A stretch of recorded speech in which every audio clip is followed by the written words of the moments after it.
Hello, this is Rewind, Relax, Release. I'm your host, Daleena. This episode will be geared for sleep, so feel free to go ahead and start getting comfortable. Make sure that your pillow is just right and adjust your blankets and settle in for a good night's sleep. And so as not to disturb your sleep later, I want to thank you for listening, and I would like to invite you to rate, review, and subscribe. It really does help if you do those things, and share this with any of your friends that might enjoy it. If you have any questions, comments, or episode suggestions, please feel free to email me at rewindrelaxrelease@gmail.com. Thank you for listening, and take care of yourself. You're worth it. Now let's get started.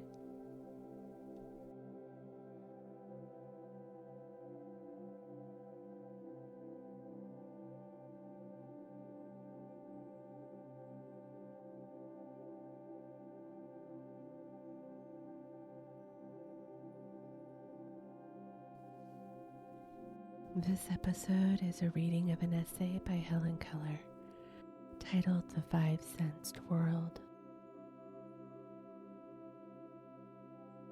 The five-sensed world. The poets have taught us how full of wonders is the night, and the night of blindness has its wonders too. The only lightless dark is the night of ignorance and insensibility. We differ, blind and seeing one from another, not in our senses, but in the use we make of them, in the imagination and the courage which we seek wisdom beyond our senses. It is more difficult to teach ignorance to think than to teach an intellectual blind man to see the grandeur of Niagara. I have walked with people whose eyes are full of light, but who see nothing in the wood, sea, or sky. Nothing in the city streets, nothing in books. What a witless masquerade is this seeing! It were better far to sail forever in the night of blindness, with the sense and feeling and mind, to be thus content with the mere act of seeing. They have the sunset, the morning skies, the purple distant hills, yet their souls voyage through this enchanted world with a barren stare. The calamity of the blind is immense, irreparable, but it does not take away our share of the things that count: service, friendship, humor, imagination, wisdom.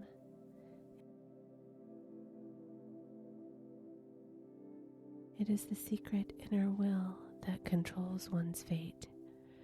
We are capable of willing to be good, of loving and being loved, of thinking to the end that we may be wiser. We possess these spirit-born forces equally with all God's children. Therefore we too see the lightnings and hear the thunders of Sinai. We too march through the wilderness and the solitary place that shall be glad for us. And as we pass, God maketh the desert bloom like the rose. We too go into the promised land to possess the treasures of the Spirit, the unseen performance of life and nature.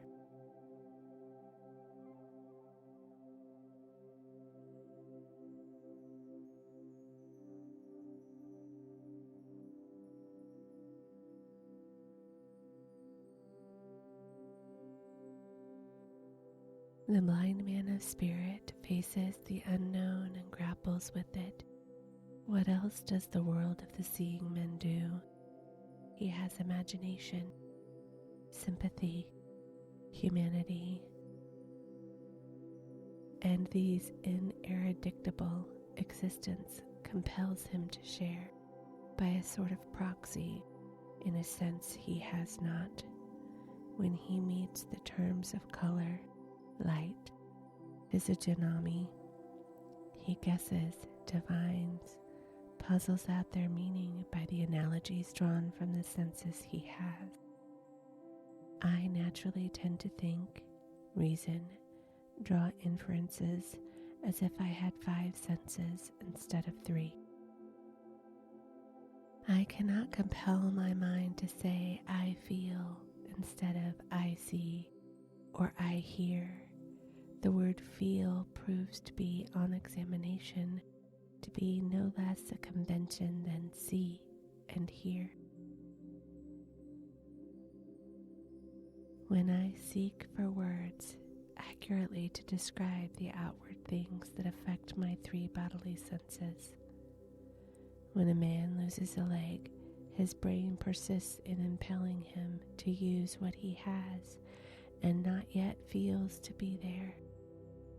Can it be that the brain is so constituted that it will continue the activity which animates the sight and the hearing after the eye and the ear have been destroyed? It might seem that the 5 senses would work intelligently together only when resident in the same body. Yet when 2 or 3 are left unaided, they reach out for their complements in another body and find that they yoke easily with the borrowed team. When my hand aches from over-touching, I find relief in the sight of another.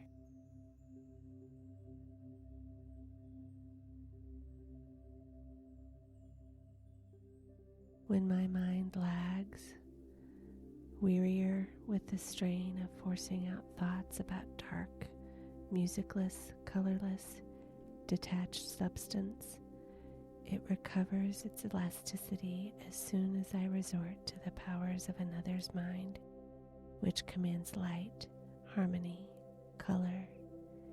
Now, if the 5 senses will not remain disassociated, the life of deaf-blind cannot be severed from the life of the seeing-hearing race.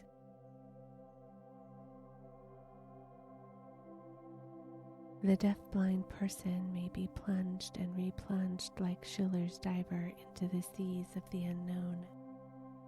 But unlike the doomed hero, he returns triumphant, grasping the priceless truth that his mind is not crippled, not limited to the femininity of his senses. The world of the eye and the ear becomes to him a subject of fateful interest. He seizes every word of sight and hearing because his senses compel it, light and color of which he has no tactile evidence. He studies fearlessly, believing that all humanly knowable truth is open to him. He is in a position similar to that of the astronomer who, firm, patient, watches a star night after night for many years and feels rewarded if he discovers a single fact about it. The deaf-blind to ordinary outward things, and the man deaf-blind to the immeasurable universe are both limited by time and space, but they have made a compact to wring services from their limitations. The bulk of the world's knowledge is an imaginary construction. History is but a model of imagining, making us see civilizations that no longer appear on the earth. Some of the most significant discoveries in modern science owe their origin to the imagination of the men who had neither accurate knowledge nor exact instruments to demonstrate their beliefs. If astronomy had not kept always in advance of the telescope, no one would ever have thought a telescope worth making. What great invention has not existed in the inventor's mind long before he gave it tangible shape? A mere splendid example of imaginative knowledge is the unity which philosophers start their study of the world, they can never perceive the world in its entire reality, yet their imagination, with its magnificent allowance for error, its power of treating uncertainty as negligible, has pointed the way for empirical knowledge. In their highest creative moments, the great poet, the great musician, cease to use crude instruments of sight and hearing. They break away from their sense moorings, rise on strong, compelling wings of spirit, far above our misty hills and darkened valleys, into the region of light, music, and intellect. What eye has seen the glories of New Jerusalem? The ear hath heard music of spheres, the steps of time, the strokes of chant, the blows of death. Men have not heard with their physical sense the tumult of sweet voices above the hills of Judea, nor seen in the heavenly visions, but millions have listened to that spiritual message through many ages. Our blindness changes not a whit the course of inner realities. Of us it is as true as it is of seeing that the most beautiful world is always entered through the imagination. If you wish to be something that you are not, something fine, noble, good, you shut your eyes, and for one dreamy moment, you are that which you long to be.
This essay by Hellen Keller, titled Inward Visions.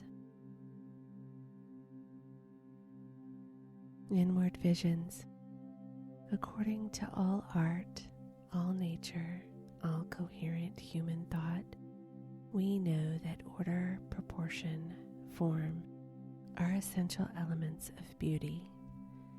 Now, order, proportion, and form are palpable to touch, but beauty and rhythm are deeper than sense.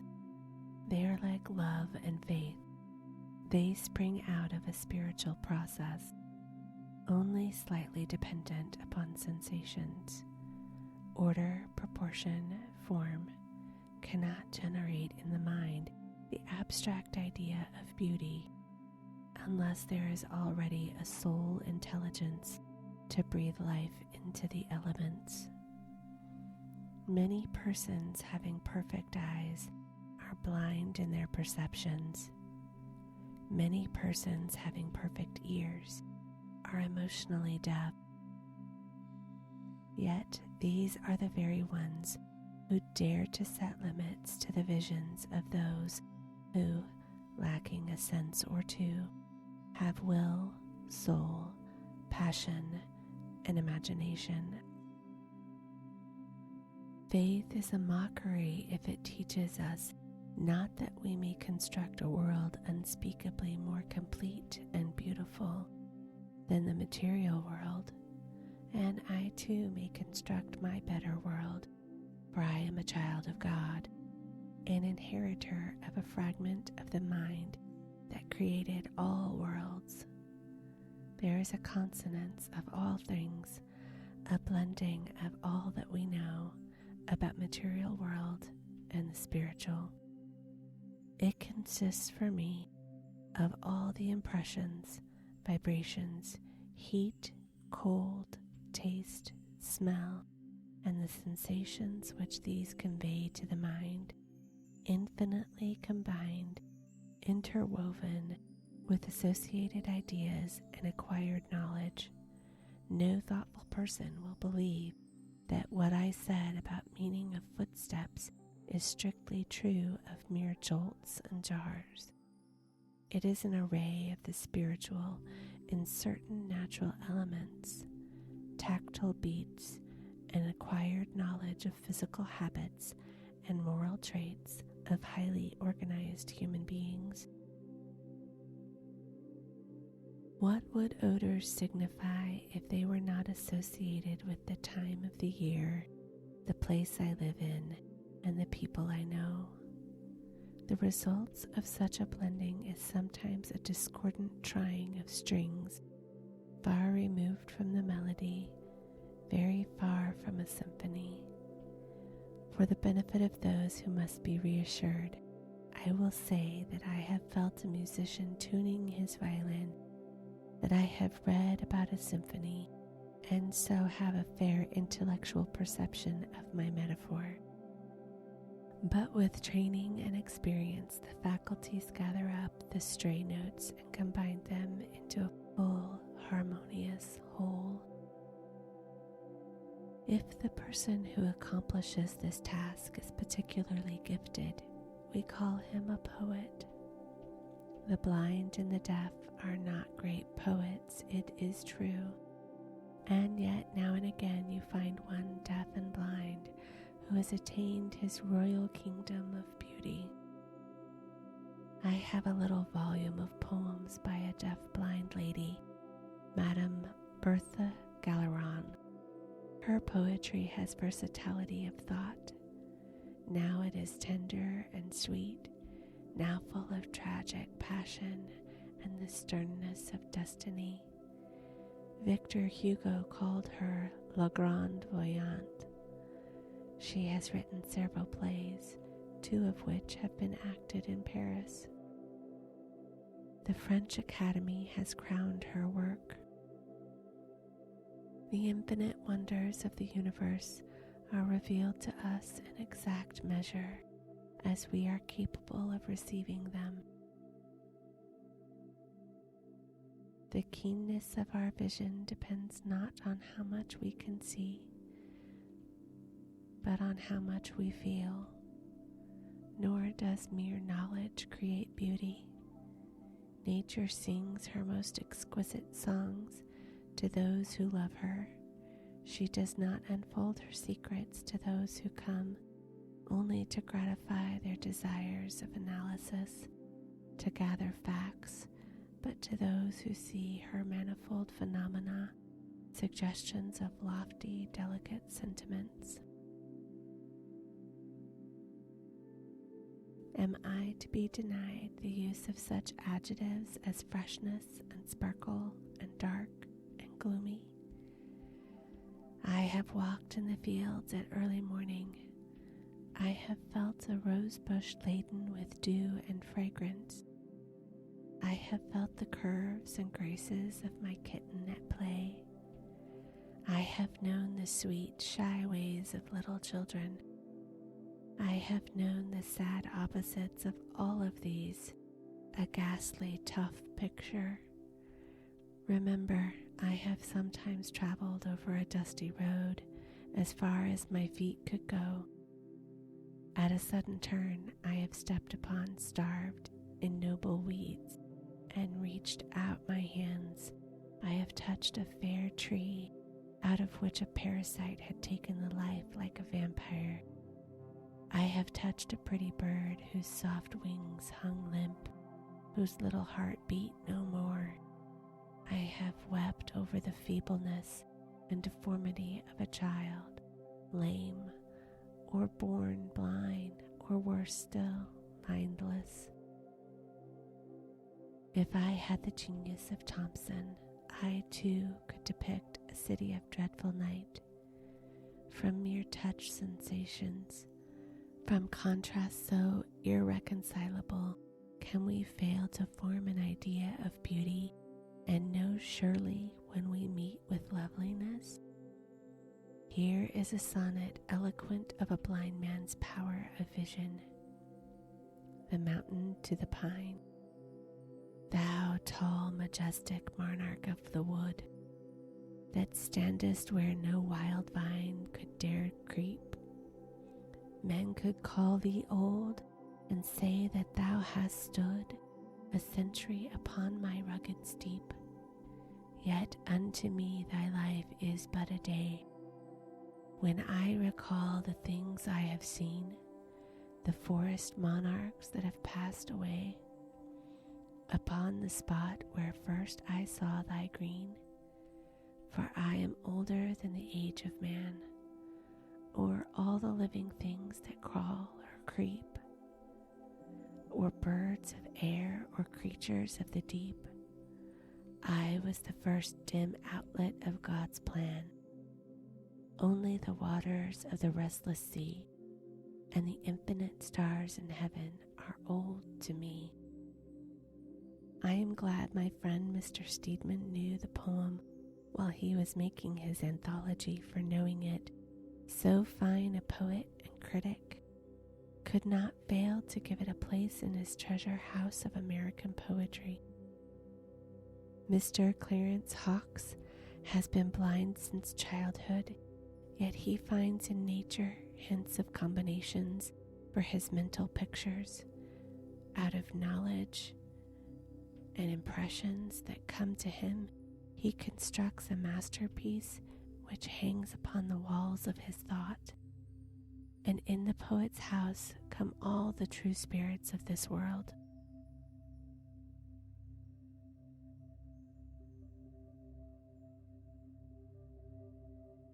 It was a rare poet who thought that the mountains as the first dim outline of God's plan. That is the real wonder of the poem. Not that the blind man should speak so confidently of sky and sea. Our ideas of the sky are an accumulation of touch glimpses, literary allusions, and the observations of others. With an emotional blending of all, my face feels only a tiny portion of the atmosphere, but I go through continuous space and feel the air at every point, every instant. I have been told about the distances from our Earth to the Sun, to other planets, and to the fixed stars. I multiply 1,000 times the utmost height and width that my touch encompasses, and thus I gain a deep sense of the sky's immensity. Move me along constantly over water, water, nothing but water, and you give me the solitude, the vastness of the ocean which fills the eye. I have been in a little sailboat on the sea when the rising tide swept it toward shore. May I not understand the poet's figure? The green of spring flows over the earth like a tide. I have felt the flame of a candle blow and flutter in the breeze. May I not then say, myriads of fireflies flit hither and thither, and in the dew-wet grass like little fluttering tapers.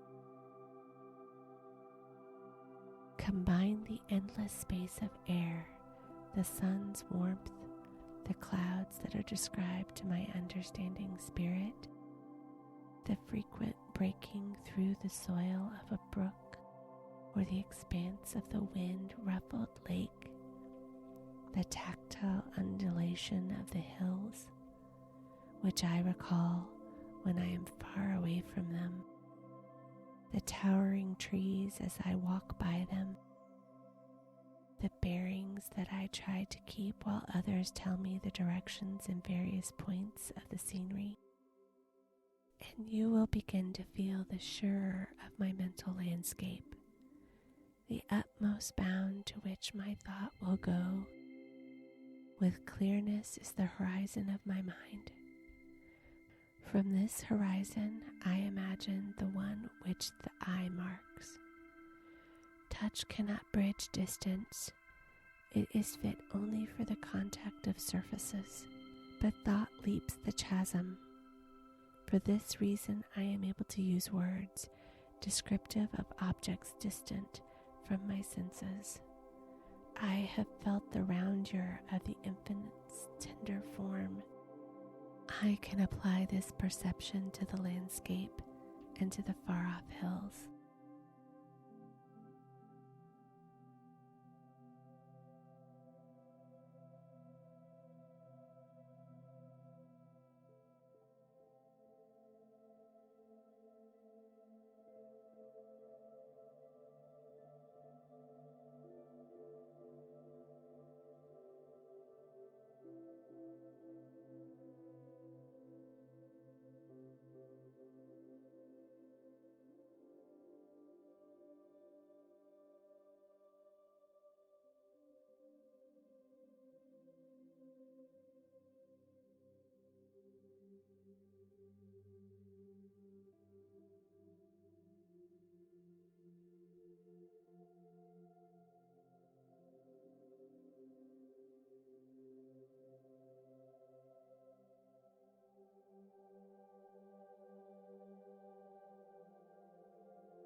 This is a reading of an essay by Hellen Keller. The essay is titled Analogies in Sense Perception. Analogies in sense perception. I have not touched the outline of a star, nor the glory of the moon, but I believe that God has set two lights in mind, the greater to rule by day and the lesser by night. And by them I know I am able to navigate my life bark as certain of reaching the haven as he who steers by the North Star. Perhaps my sun shines not as yours.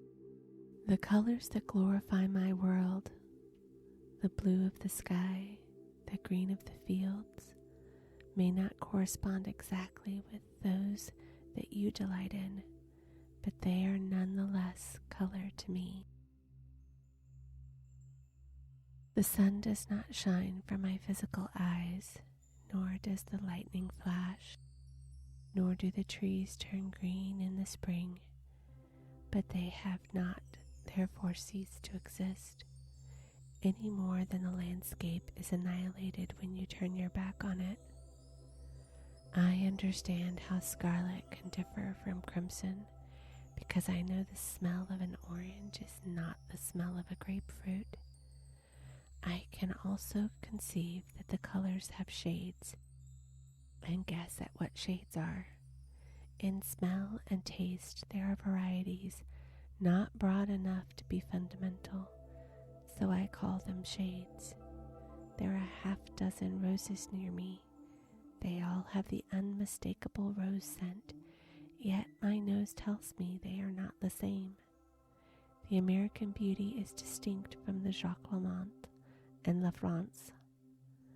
Odors in certain grasses fade as really to my senses as certain colors do to yours in the sun. The freshness of a flower in my hand is analogous to the freshness I taste in an apple newly picked. I make use of analogies like these to enlarge my conceptions of colors. Some analogies which I draw between qualities in surface and vibration, taste and smell, are drawn by others between sight and hearing and touch. This fact encourages me to preserve, to try and bridge the gap between the eye and the hand. Certainly I get far enough to sympathize with the delight that my kind feel in the beauty they see and the harmony they hear. This bond between humanity and me is worth keeping, even if the idea on which I base it proves erroneous. Sweet, beautiful vibrations exist for my touch, even though they travel through other substances than air to reach me. So I imagine sweet, delightful sounds and the artistic arrangement of them, which is called music, and I remember they travel through the air to the ear, conveying impressions somewhat like mine. I also know what tones are, since they are perceptible tactily in a voice. Now heat varies greatly in the sun and in the fire, in hands and in the fur of animals. Indeed, there is such a thing for me as a cold sun. So I think of the varieties of light that can touch the eye. Cold and warm, vivid and dim, soft and glaring, but always light. And I imagine their passage through the air to an extensive sense, instead of to a narrow one like touch. From the experiences I have with voices, I guess how the eye distinguishes shades in the midst of light. While I read the lips of a woman whose voice is soprano, I note the low tone or glad tone in the midst of a high, flowing voice. When I feel my cheeks hot, I know I am red. I have talked so much and read so much about colors that through no will of my own I attach meanings to them, just as all people attach certain meanings to abstract terms like hope, idealism, monotheism, intellect, which cannot be represented truly by visible objects, but which are understood from analogies between immaterial concepts and the ideas they awaken in external things. The force of association drives me to say that white is exalted and pure, green is exuberant, red suggests love or shame or strength. Without color or its equivalent, life to me would be dark, barren, a vast blackness. Thus, through an inner law of completeness, my thoughts are not permitted to remain colorless. It strains my mind to separate color and sound from objects. Since my education began, I have always had things described to me with their colors and sounds by one with keen senses and a fine feeling for the significant. Therefore, I habitually think of things as colored and resonant. Habit accounts for part. The soul sense accounts for the other part. The brain, with its five-sensed construction, asserts its right and accounts for the rest. Inclusive of all, the unity of the world demands that color be kept in it, whether I have cognizance of it or not. Rather than be shut out, I take part in it by discussing it, imagining it, happy in the happiness of those near me who gaze at the lovely hues of the sunset or the rainbow. My hand has its share in this multiple knowledge, but it must never be forgotten that with the fingers I only see a very small portion of a surface, that I must pass my hand continually over it before my touch grasps the whole. It is still more important, however, to remember that my imagination is not tethered to certain points, locations, and distances. It puts all the parts together simultaneously, as if it saw or knew instead of feeling them, though I feel only a small part of my horse at a time. My horse is nervous and does not submit to manual explorations, yet because I have many times felt the hock, the nose, the hoof and mane, I can see the steed Phoebus Apollo coursing the heavens. With such power active as is impossible that my thought should be vague, indistinct, it must need be potent, definite. This is really a corollary of the philosophical truth that the real world exists only for the mind. That is to say, I can never touch the world in its entirety. Indeed, I touch less than the other portion that others see or hear. But all creatures, all objects, pass into my brain entire, and occupy the same extent there that they do in material space. I declare that for me, the branched thoughts, instead of pines, wave, sway, rustle, make musical the ridges of mountains, rising summit upon summit. Mention a rose too far away for me to smell it. Straightway a scent steals into my nostril, a form pressed against my palm, in all its dilating softness, with rounded petals, slightly curled edges, curving stem, leaves drooping. When I would fain view the world as a whole, it rushes into vision. Man, beast, bird, reptile, fly, sky, ocean, mountains, plank, rock, pebble. The warmth of life, the reality of creation is overall, the throb of human hands, the glossiness of fur, lithe winding of long bodies, poignant buzzing of insects, the ruggedness of the steeps as I climb them, the liquid mobility and boom of waves upon the rocks. Strange to say, try as I may, I cannot force my touch to pervade this universe in all directions. The moment I try, the whole vanishes. Only small objects or narrow portions of a surface, mere touch signs, a chaos of things scattered at random, remain. No thrill, no delight is excited thereby. Restored to the artistic, comprehensive internal sense to its rightful domain, and you give me joy, which best proves the reality.